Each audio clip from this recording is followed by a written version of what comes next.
Hey guys, and welcome to a tournament showdown between myself up against Talcor of Clan VM. This is a really fun game from a best of 3 we had in Turin's ECL qualifier, and I was 1 game down by this point, so we've gone for a hard counter pick. My opponent did go Wood Elves, and we're going to be bringing the forces of the Dwarfs to the fray. And as you can see, we're going to have to pause the battle straight away as a bit of Vanguard on Vanguard action. And yes, we've gone for an extreme Dowie strat, which is, of course, the Vanguard Miners, Bugman Rangers, all that good stuff. So for our front line, we have Ekrund Miners. Well, more in a secondary line for them, but it's Miners with Blast and Charlies dotted all the way along. Going to go do good burst damage to the rather squishy Wood Elf forces. Pretty much good up against all of their troops, and at the same time, it's just more relatively heavily armoured dwarves to bug down the enemy, take shots, while the rest of my build actually packs a punch and does some damage. In the central pocket here, we do have Bugman Rangers, flanked either side by some more cheap and cheerful basic Rangers, who do far less than the Bugmans, but are a little bit more cost effective. And right here are some very happy Norgrimlings Ironbreakers, about to go toe-to-toe with a force of Dryads, as these guys have Vanguarded on top of each other. And I always forget these regiment-renowned Ironbreakers can indeed Vanguard, which just seems so odd of them. But yeah, new to psychology. Going to be having a good fun time. Just behind them, we have an absolutely huge wave of Slayers. 1, 2, 3, 4, 5 dotted all the way along, one of which is the Dragonback Slayers. Now, I was tempted to go full Slayer build. It can work rather well, but instead we decided to go for a bit of a minor mix-up as well. In leading our forces, of course, is Grombrindle, the White Dwarf, here to wreak bloody vengeance upon the forces of the Wood Elves. He's going to be coming in with his Flash Bomb, Foe Seeker. Grombrindle has no fear, and of course, he is unbreakable.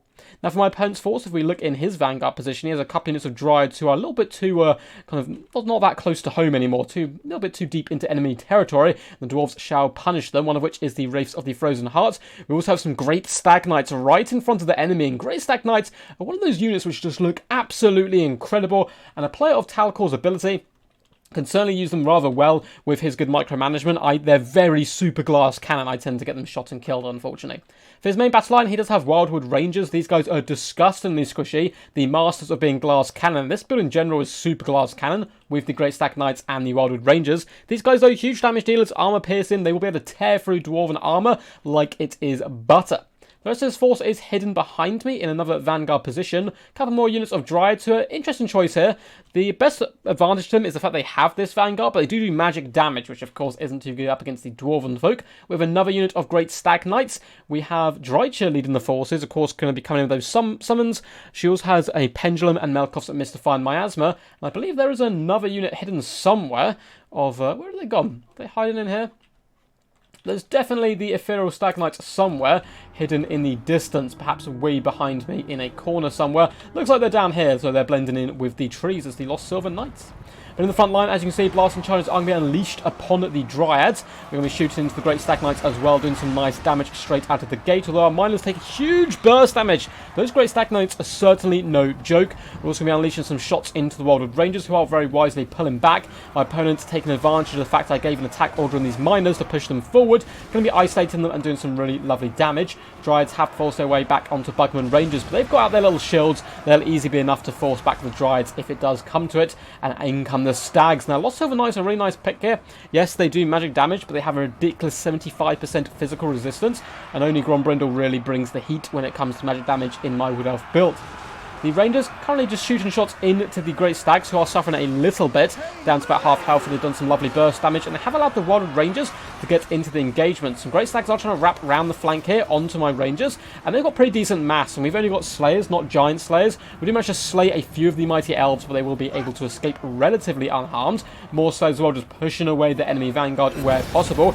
Big fat Pendulum comes down the line, but not going to be doing it too much damage to me. It was my Miners did actually switch their formation, luckily just in time. Not deliberately, they were instead trying to throw blast charges onto the Wildwood Rangers, however. Dryads are suffering now. Flash Bomb has gone down. Grombrindle attempting to secure this flank. Great Stag Knights suffering heavily under his mighty Great Axe, which is cleaving 2 Elves with 1 strike.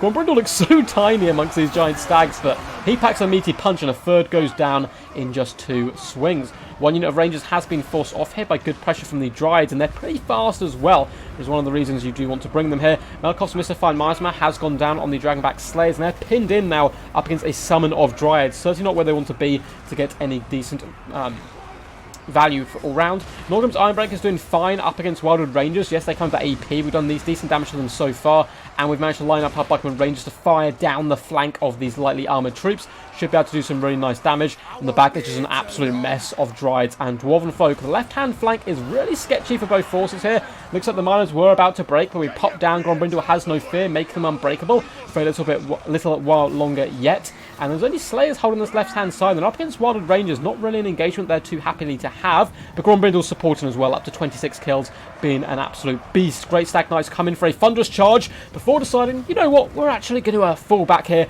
away from these Slayers. There's no need to get involved with them and to try and pick some better targets. The Slayer core certainly going to be very good for me and my opponent's trying to take them down with Wildwood Rangers and Dryades wherever he sees them. Looks like Buckman Rangers are going to be receiving a charge in the rear from the Wildwood Rangers, but these guys are so beat up by this point, I don't think the Buckmans are minding too much, as they should be able to slaughter them. On the left-hand side, Norgrim Ironbreakers have been isolated on their own. The elite Dowie stalwart folk holding the line bravely up against these ethereal, elven, pointy-eared princesses. And they're doing a pretty decent job managing to hold them back and not taking too much damage in return, although it was some pretty big shock damage out of the gate. Norgrim Ironbreakers giving it back as well there. Slayer's doing a decent job just trying to stay alive in this central pocket at this point, hunting down the Great Stag Knights every time they do swoop in, but really good micro from Talcor so far, able to hit my more vulnerable units such as the miners and avoid the Slayers for the most part, and it's become a big just moving death block.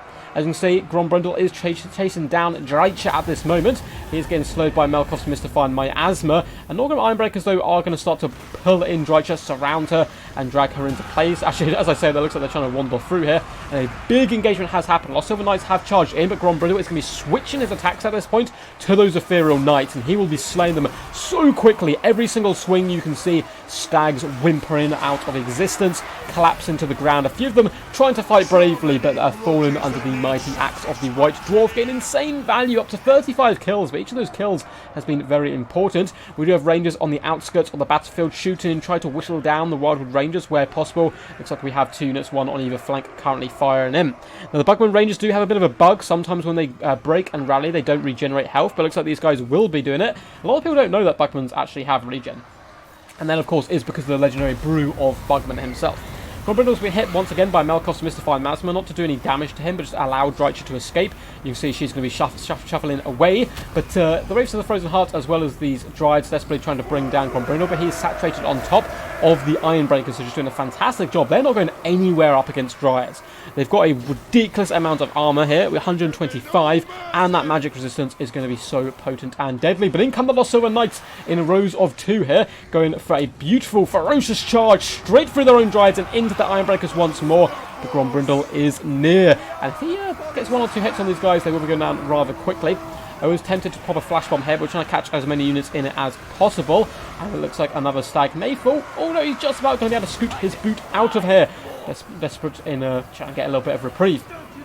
They do come in once more, though we are going to hit them with a flash bomb, actually catching both units this time, as well as the Dryades. My opponent did some really good work mopping up those Rangers, although he's forgotten about this unit of Bugmans. Only 13 models left, though. They don't have too much damage output, but they're slowly dragging down these great Stags. And you can see each shot does do a little bit of damage, which is certainly going to help at the end game here.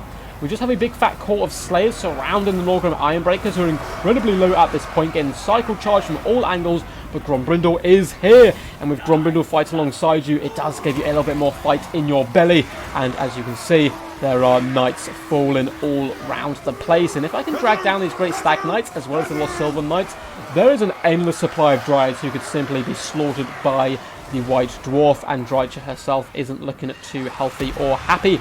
You can see down to just 950 health as Grombrindle once again decides to engage with the Lost Silver Knights, doing that huge damage, as the rest of the build will struggle up against them. It looks like the Ironbreakers are finally wavering. I cannot blame them. They've been cycle charged 3 or 4 times by this point. Of course, the Unbreakable Slayers, only 9, 5, and 6 here. This will, of course, fight to the death. Ironbreakers start to rout with 88 kills, only 17 models left.